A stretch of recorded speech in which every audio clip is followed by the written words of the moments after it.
such as IDPL, NMDC, NFC, IICT, and so forth, they were all set up in Hyderabad. Because of the fact that public sector undertakings, these huge investments came up in Hyderabad, Hyderabad as an area grew beyond any other place in the state. That is the reason why, but once these kind of institutions come up, then automatically it leads to a transformation, leads to better salaried employees coming out of that location, coming out of that place, which in turn leads to a cyclic effect where better institutions would come up, overall economic growth takes place, and then the city starts moving and growing. Unfortunately for us, it so happened that 90% of the entire PSUs which were allocated to the erstwhile state of Andhra Pradesh have all come up only in Hyderabad. And because of that, Hyderabad grew at a much faster pace than any other place in the state. In fact, so much so that the services sector in Telangana, for instance, is now currently positioned at a 62.87%, the tertiary sector, whereas the national average is 55%. And in the tertiary sector, state of Andhra Pradesh, we stand at mere 40%. So the agriculture sector, what should be at 17% as a national average, we are at 35%. The services sector, which is the tertiary sector, which should have actually been at 55%, which is the national average, we are at 40%, whereas Telangana is at 62.87% of the state's GSDP comes from just the services sector, that is the tertiary sector, and predominantly from Hyderabad. So until and unless you have a similar kind of situation also boost the Andhra Pradesh's economy, we will never see the rise of the services sector. It's only the manufacturing sector that is, we are on par with the national average, which is 25%, which is the secondary sector. But there is a huge thrust that should be put in the tertiary sector, which should grow leaps and bounds, which is the services sector. And our dependence on agriculture gradually should come down, per se not meaning to say that the growth should come down. The growth in agriculture sector is per se not much. You do not see the kind of numbers what you see in the services sector. So it's very important for any particular state to grow.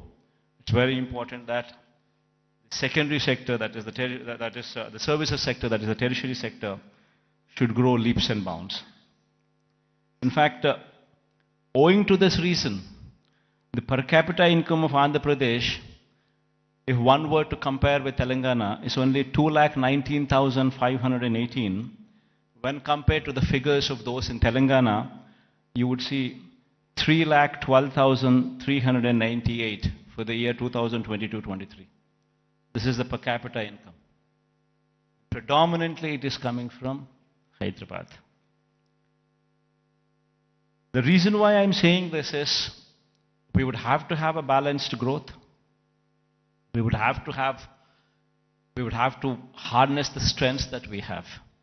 We have a huge, such is the proactive nature of the government.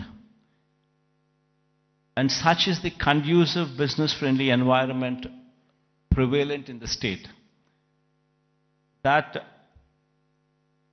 consistently for the past 3 years, in the category of ease of doing business, the state is rated #1.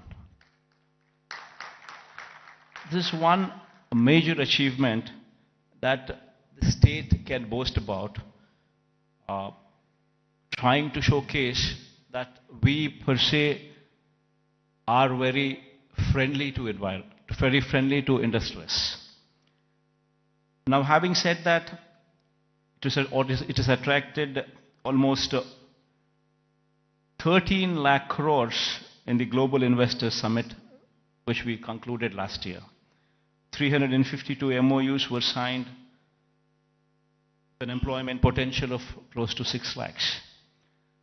And at a brisk pace, these MOUs are being translated into reality. In fact, out of 352 MOUs that we have actually signed, in fact, 39% of these MOUs have actually translated into actual commissioning of the plants. So at a brisk pace, these things are happening, and we have also, the economy per se, if one were to look at it, just doesn't come with only the elite or the aloof or the big manufacturing sector alone coming up. It's got to be a mix of everything. In fact, so much so that I would say that the state government has implemented in these 5 years several welfare programs orienting them towards sustainable self-employment. In fact, every scheme of the state government, if one were to notice the schemes, especially the welfare schemes, one would be surprised to see what kind of a transformational bearing these schemes have. To begin with, everything is DBT, direct benefit transfer, where there's no middleman in between, where everything is transparent and there's no corruption there. Now, having said that, every scheme is hand-holding women. So much so that every scheme is translating. Say, for instance, I speak about Cheyuta as one particular scheme. The scheme actually narrates hand-holding women, the same particular woman, consistently for 4 years, every year giving 18,750 rupees for the same woman. So in 4 years' time, you actually handhold the same woman, giving every year 18,750 to the same women. While we are doing that, we ensured that there is a bank tie-up also coming into picture. We've also ensured that big companies, starting from Amul to ITC to Reliance to Procter & Gamble, to such kind of big companies also partnering with these women in sharing opportunities. Most of the employment cycle doesn't come from government employment. Government employment per se, before we had come in, probably we had 4 lakh jobs in government sector. And probably our government, being very proactive in actually providing for jobs, could actually create another 2 lakh jobs, which is actually very high. Before we had come in, we had 4 lakhs for decades. And after we had come in, we actually created 50% more jobs in government sector. But that is where it can end. It cannot go beyond that. You're talking about 4 lakhs being to 6 lakhs. Then per se, the big industrialists also, when we were to speak of, if we were to speak of, if one were to see the translation of opportunities of jobs actually created per se for investment that is actually put in, would probably translate to probably 1 crore of investment translating into one particular job. Not much. Maybe adding to another 2 or 3 lakhs, not beyond that. The major contribution comes from three other sectors. One is agriculture, which actually constitutes 62% of the workforce. Now, what we have done is support agriculture. Well, in fact, the best part in agriculture is, the challenging part in agriculture is, even though the fact still remains that 62% of the population depend on agriculture, the fact is 50% of the land holding is less than 1.25 acres, that is half hectare. If one were to translate this land holding into, for calculation's sake, as to up to 1 hectare, if one were to take into consideration, then you're talking about 70% of the land holding is within 1 hectare. We have very small and marginal farmers, and if these small and marginal farmers do not make money, the economy is shattered. What we did, what we could actually do, is come up with those initiatives to handhold farmers through RBKs, setting up of Raitu Bharosa Kendras, where every village has one, where you have an agricultural graduate sitting in those villages, in those RBKs, where everything from seed to sale of crop is handheld through these RBKs. And with such kind of micromanagement, also incentivizing farmers with production incentives as well, that farming sector could survive. This is one major sector which actually comes to give you a support for the employment. Then the other major sector, which is another sector which actually supports, is MSMEs. MSMEs also, if one were to speak of, talking about, if industries, mega industries, big industries constitute maybe 3 lakh, 4 lakh jobs, you're talking about MSMEs which actually constitute more than 30 lakh jobs. There per se, the employability rate is more. Every MSME is small, but yet employs more number of people when conversion ratio takes place from investment perspective. But these 30 lakhs, these 3 lakhs, these 4 lakhs, these are not the numbers. Dominantly self-employed sections. Self-employed sections constitute a primary more than 1.5 crore population, which actually should be doing well for the economy to do well. And through various schemes, various platforms, we've ensured that these self-employed sections are handheld, given support through various schemes. You know, before, I'll give you an example. Before we had come in, we were talking about self-help groups, which actually constitute more than 1 crore of women. Before we had come in, these self-help groups had an NPA and outstanding loans to the extent of 18%. Today, the same self-help groups, the outstanding loans and the NPAs, if one were to look at in this sector now, it is just 0.3%. And 1 crore of women livelihoods are dependent on that. Same word, if one were to see the same thing, in every scheme like Vahana Mitra, which talks about self-employed sections who actually are driving the cabs, or actually driving the autos. If economy there fails, the entire state fails. We're talking about barbers. We're talking about so many such self-employed sections running into lakhs, and together running into crores, which which actually have been supported so as to render phenomenal growth rate. In fact, when we had come in 2018-19, our state was figuring probably the least among the states in growth rate, in GSDP growth rates.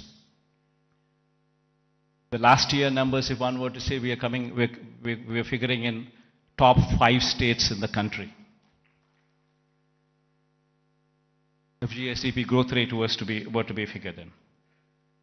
Similarly, every initiative that we've taken in supporting every sector, the MSMEs for instance, our state can boast about that we had ensured that timely MSME incentives were given even during the times of COVID.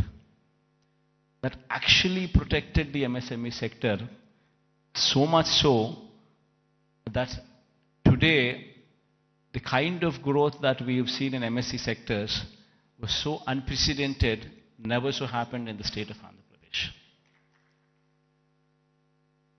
In fact, the reasons have resulted in the state's manufacturing GVA, when viewed as a percentage of India's manufacturing GVA, increasing to 4% during 2019 to 24 from the corresponding figure of 2.9% during 2014 to 19. That was the previous regime. That is the kind of GVA contribution. State's manufacturing GVA when compared to a percentage of India's manufacturing GVA, if one were to compare. We're actually contributing 4% now versus in the previous regime, contributing to only 2.9% in those days. As I've said, the state's services sector contributes to only 40% of the state's GVA when compared to the national average of 55% and when compared to Telangana's state's average of 63%. Now, this is a position that was occasioned by the state's bifurcation that has deprived Andhra Pradesh of Hyderabad city and the economic benefits associated with it. Now, how do we bring about a change which would actually help boost the state's economy? Now, what do we do about Vizag? Now, how do we boost Vizag's growth story so that ultimately we come across a situation where at least 10 years down the line, starting today, at least we compete with Hyderabad or we compete with Bangalore or we compete with Chennai. So what exactly does Vision Vizag, Vision Visakha mean? Until and unless we think in those terms, until and unless we have passion for this particular place, for this particular city, this vision can never be visualized, can never be obtained, can never be realized. A lot of people, in fact, when I speak of these words, when I say the first thing what anybody should be doing is to come and stay here as a chief minister.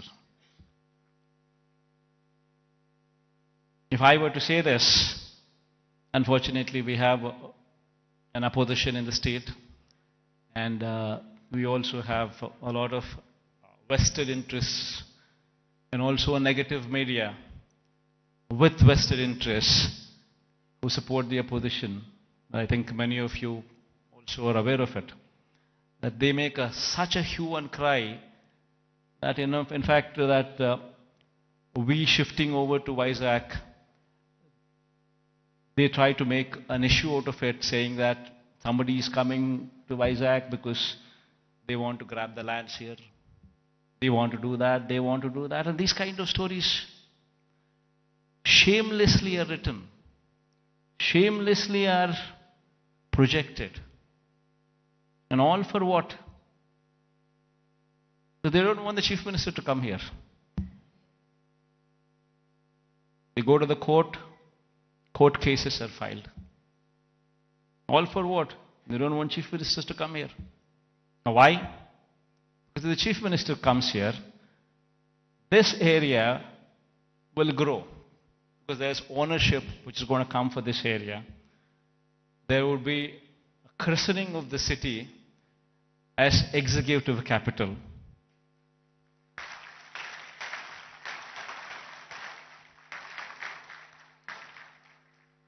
So they don't want the chief minister to come here because they have vested interests elsewhere. They bought land before the capital could be announced elsewhere. Thousands of acres in private hands, Benami lands. And they're all scared. The moment this becomes the executive capital, the land rates there would further plunge. And because of this vested interest, today, Vizag has taken the beating. So going forward, I'm here to assure everybody here that there would be changes. Because this is inevitable. If one were to compete with Hyderabad, compete with Chennai, compete with Bangalore, it's very important that Vizag becomes the economic growth engine.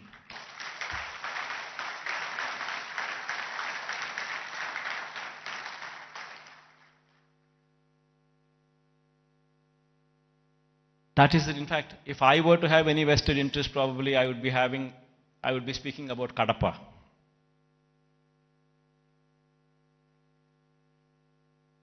See, for me, the state is ours, to everyone here. And one in my place should think in terms of what is good for the next generation. How would we want our children to be positioned? How are the state's revenues going to be? Where is the growth going to come from? And how exactly can we boost these revenues to support the growth of Andhra Pradesh? If we do not think like this in terms of growth for Vizag, then who would think? If the vision of the leader is wrong, if the vision of the leader is negative, then Vizag will not grow. Today, unfortunately, only person standing for Visakhapatnam as executive capital is only me.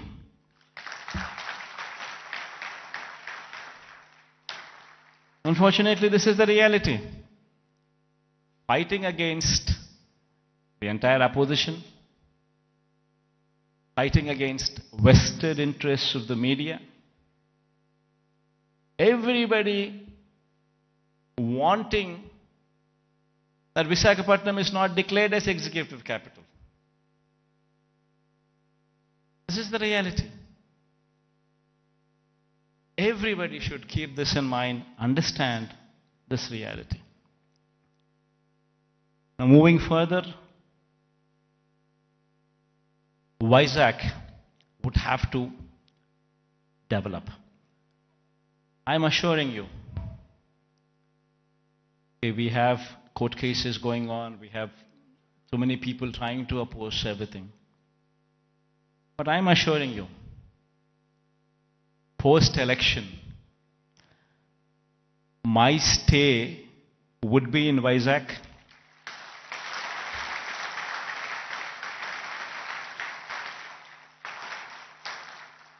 In fact, my swearing-in ceremony also would be in Vizag.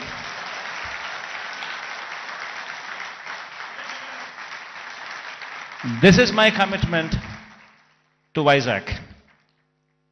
And now, what is the vision for Vizag? See, we need to have 10-year vision. We would have to own this city,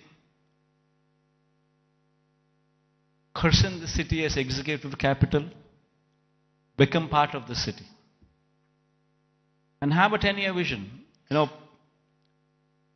We need to have a roadmap which is workable, which is doable. It cannot be a roadmap where we just dream big but yet achieve nothing, because it is impractical. Not so. We need to have a practical solution, we need to have a practical approach, and we need to have a vision which is realizable in 10 years' time. Of course, this vision is one vision which cannot be alone done by the state government. It would have to be the state government, it would have to be the central government, it would have to be a PPP model, it would have to be encouraging private people also to become part of the vision.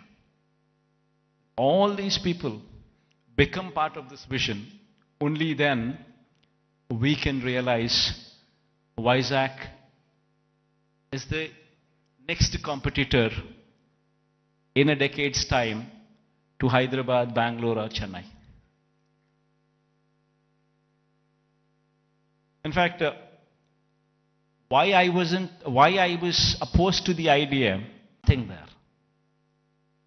And according to them, just to provide for the basic infrastructure, that is these roads, the water, electricity, and these kind of basic infrastructure alone, according to their own calculations, with the DPR that they have produced, costs almost 2 crores per acre, which is on a 50,000 acres of barren land.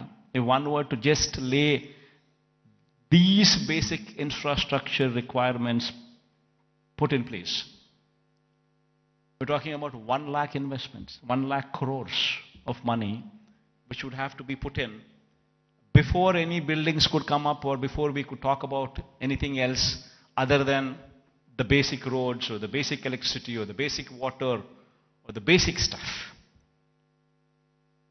Now per se, does anybody have 1 lakh crores to be pumped in? And if this 1 lakh crores were to be pumped in today, it's going to cost 1 lakh crores.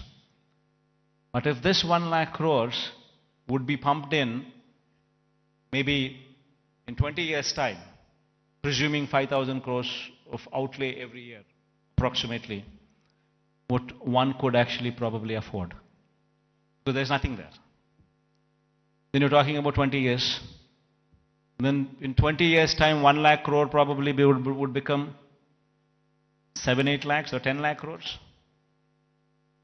The expenditure, what you thought about as 1 lakh crores today, in 20 years would actually be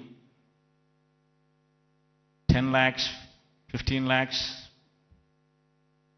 Probably the net present value calculations of probably 1 lakh crores 20 years down the line would probably be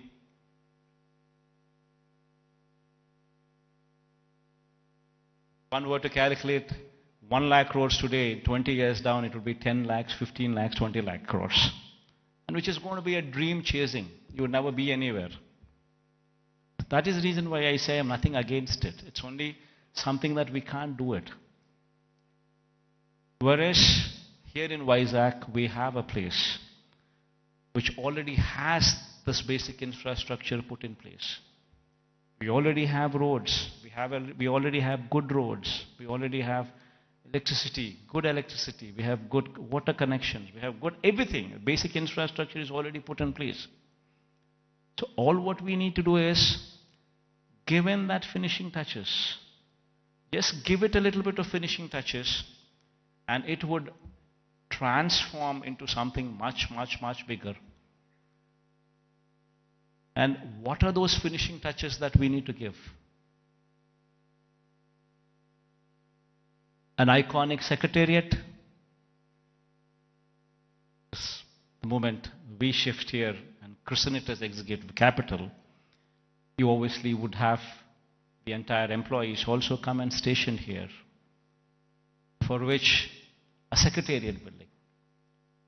Why construct an ordinary secretariat building? Construct something iconic, which would stand out, which would attract the entire country to see. An iconic secretariat, an iconic convention center. People talk about one of Geo Convention Center. The latest, the biggest, the best. These are the names that they give. Here we have something like that. Not much of a cost. Why can't we have one here so that the entire world, entire country looks up? Iconic stadium. There's one in Ahmedabad. Investment is probably 800 crores, 1,000 crores. Not much of an investment. But the entire country talks about it. Entire country talks about that stadium. And whensoever a match is played between the countries, that stadium is glorified. It is spoken about by the entire country. Entire world sees that stadium. All these that I speak about are iconic. All these, if they were to be commissioned, would actually pitch Vizag on the global scale, would draw eyeballs not only of the country but the whole world to actually look at Vizag.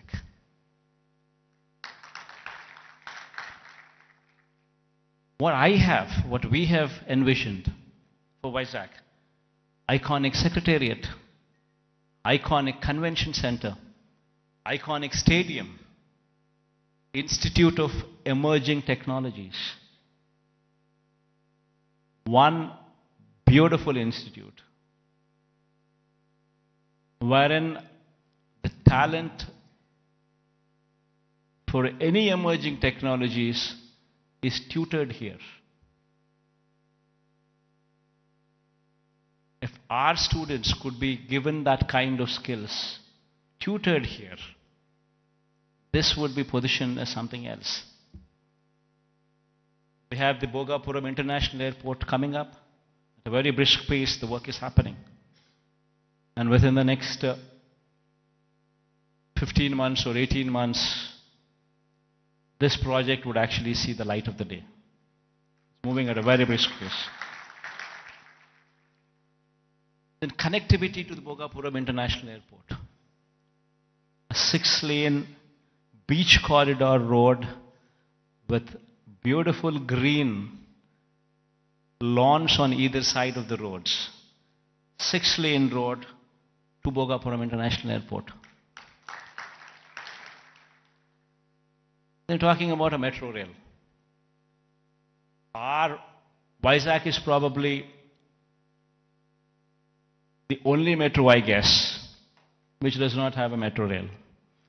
So getting funds for metro rail per se, I don't think it's that difficult. Because it might cost another 14,000 crores. But 60% of the funding comes in PPP model by the developer. Another 40% is to be shared by central and the state government. Central shares 20%, state shares 20% of the 14,000 crore investment. Of course, we are pushing for the entire 40% to be borne by the central government. That's a different story. But even if that doesn't happen, we're still talking about 20% contribution from the state government. And then you could actually see a 14,000 crore metro rail project also take off. Then we're building a Molapet port in Srikakulam. Within the next 1 year, the Molarpet port would actually start functioning. And we have Vizag, Bhogapuram International Airport, which is 30 kilometers from the airport. And then from there, the Molarpet port is just another 110 kilometers or so. So you have entire corridor from Vizag International Airport and then Molarpet port. A horizontal growth corridor which could take off, which already has an existing national highway, I think 6-lane or 8-lane highway. It's already, the works are at a brisk pace. Then you have a data center with a submarine cable, which is coming from Singapore. A data center, Adani is doing it. A huge investment, 27,000 crores of investment is coming there. And since it's a private investment, and Adani is doing it, the works of the land from our side, everything that needs to be done is already done. They've already started the work, the plans are submitted. And within the next 5-6 years, in a staggered way, in a phased manner, they would actually ensure that this project also comes up.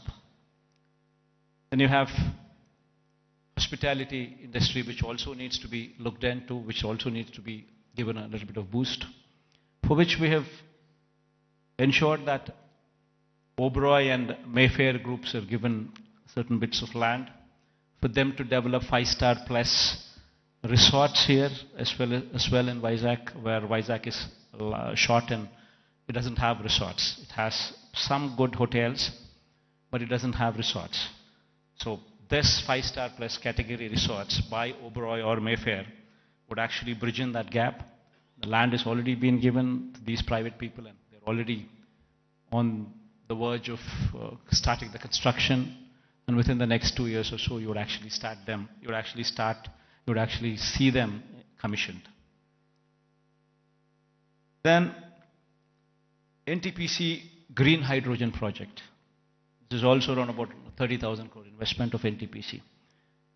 This project, fortunately, yesterday, Prime Minister virtually laid the foundation stone. So this is also going to be a reality. So all these that I just spoke about, they're not things that cannot be achieved. All these things can be realizable. Within the next 10 years, in a staggered manner, we would see all these things coming up. Because all these things that I spoke about are not big. Something which is unimaginable. No, not so. All these things are realizable because they're not something, they do not pose those numbers which would actually say they are not realizable. And there is, of course, one aspiration what I'm trying to negotiate with the Prime Minister also. This thing goes well, we would have this as well. A high-speed rail corridor from Hyderabad to Vizag, passing through Vijayawada. Then Vijayawada to Bangalore, passing through Kurnool and Kadapa. But this is an aspiration. If it happens, it happens. Even if it doesn't happen, 10 years is a big enough span for us to pursue that it happens. Even though this is an aspiration currently with us, the rest of the stuff that I spoke about are all realizable.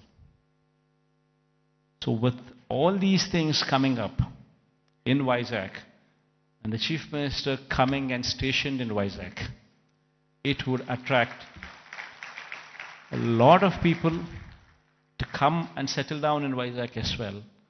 And Vizag, in 10 years' time, with all these iconic buildings taking shape, would actually compete with the best in the world, with the best in India, definitely for sure.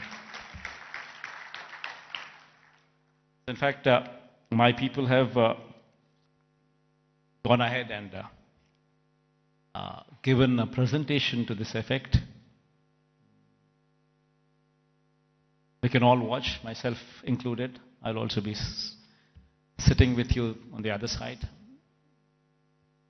Let's share the officials also for actually putting in this kind of energy and effort, because it takes a lot of passion to actually be involved. What needs to be done for Vizag? How do we do it? And it takes a lot of passion. And, in fact, when I was asked to come here, I said, fine. Because looking at their passion, I wanted to encourage them as well. And I also wanted to give a kind of confidence to the people of Vizag in particular, that yes, Vizag, in spite of all the difficulties and hurdles that were posed, we will prevail, we will survive, and we will bounce back, is what the final message would be. Thank you all for patient hearing. I hope that we all share this dream and it will be realized at the earliest. Because I can't repeat the whole thing in Telugu. I tried, but then I thought again I'll deviate. Maybe some other occasion in Telugu. Maybe some other occasion in Telugu I would do so.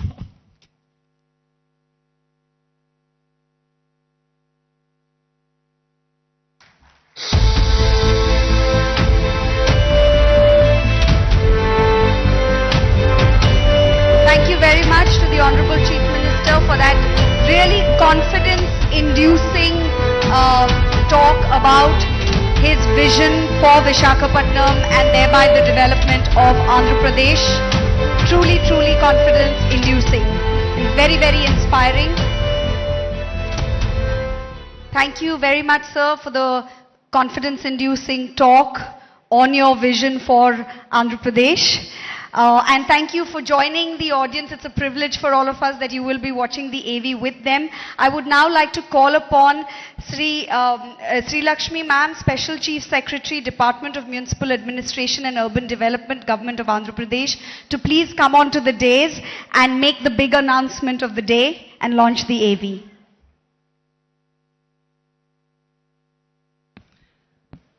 I thank the Honorable CM for his brilliant address on his vision for the development of Andhra Pradesh and Visakhapatnam. As part of the development roadmap of the state, we now present the development plan for the next 5 years for Visakhapatnam and its hinterland in the form of a magnificent film titled Vision Vishakha.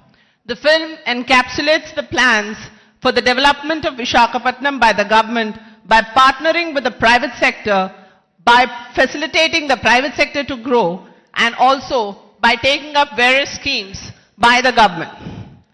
Honorable Chief Minister and august members of the audience, I now present to you Vision Vishakha. There are very few cities that have emerged as the business and financial nerve centers of the world.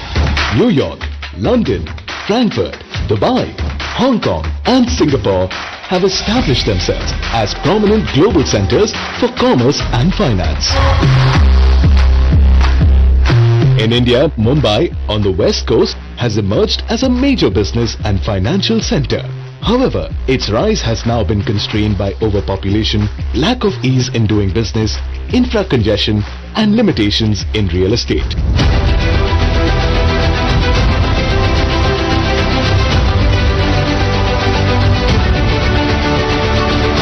Located on the east coast of Andhra Pradesh, Visakhapatnam now holds the potential to compete with some of the best cities in the world in development, innovation and natural scenic wonders.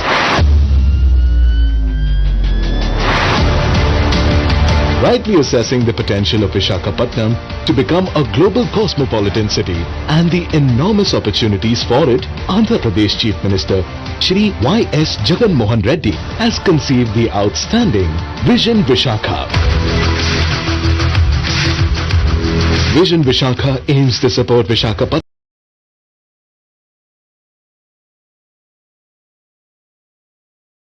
as a home for high-positive environment, sustainability and natural scenic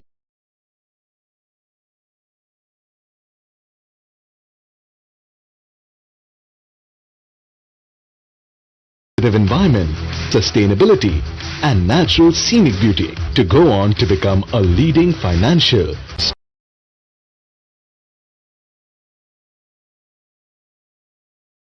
New South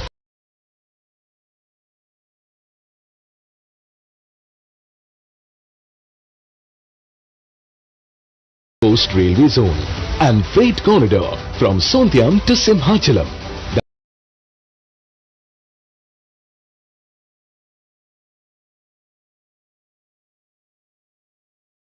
Will be undertaken at a cost of 196 crores, 14,000